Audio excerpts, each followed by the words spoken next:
The first thing we want to do is talk about 4 keys to influencing without title. The first one is clarify your goals. And this might sound a little trite, like, well, yeah, we have to clarify our goals, but often this gets overlooked. All too often, we get stuck living in the moment. And when I get to talk about influence, I get to geek out on influence-related research. And one of my favorite quotes from one of the leading researchers in influence, whose name is currently escaping me, but I will get it for you, is that one of the biggest mistakes we all make is we fail to realize that any given moments that we're in, whatever emotions we're feeling, the moment that we're in right now likely isn't as important as we think it is. The highs aren't as high as we think they are. The lows aren't as low as we think that they are. So often in the moment when our emotions take over, we end up focusing on what's right in front of our face and what we're trying to achieve. When it comes to influence and persuasion, especially as we are working our way up in our careers and we may not have the title yet that we aspire to, or even the organizational influence that we aspire to, it's not just about influencing somebody to change their mind and accept our alternative right now today.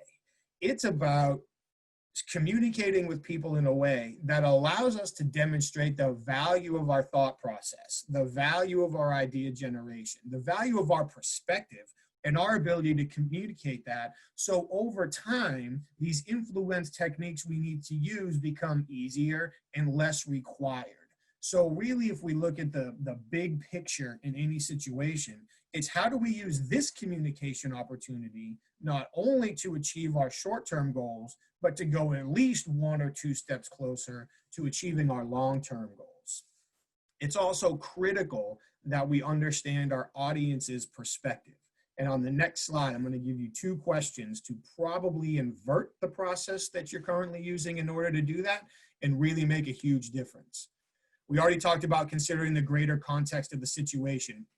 This is one of the areas where I honestly see people drop the ball a lot, whether it is in sales and business development, whether it's leadership and conflict resolution, even interview and interrogation. People are focusing on what they feel like they need to accomplish right now. And because of that, they end up, to use maybe a wrong analogy, but it is still early, winning the battle but losing the war. And really, what are we doing with every communication opportunity we have? What are we doing to set the table for the next opportunity? All of our relationships, business and personal, are iterative. How many people are you going to talk to only once in your career? 0, especially the people that you work with. So it's not a one and done. And because it's not a one and done, every conversation we have leads to our ability to be successful in the next one. Generally speaking, when we engage in potentially contentious conversations, there are 7 stages that we transition through. And the first stage is everything that has happened prior to that conversation.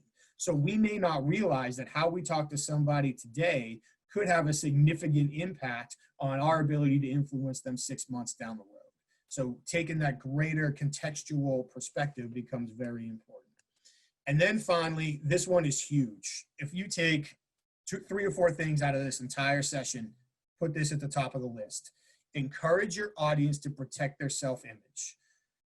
In my biased opinion, I honestly believe that somewhere between 80 and 85% of the battle of influence is helping people protect their self-image along the way.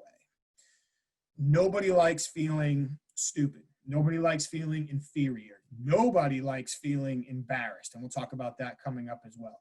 And there are plenty of times where we communicate with people in a way where we don't realize that we put the spotlight on their self-image. And when we do, we cause them to become defensive. And it makes our job influencing them infinitely more difficult. So if you take anything from this session, put this at the top of the list. When you are talking to people, go out of your way to help them protect their self-image.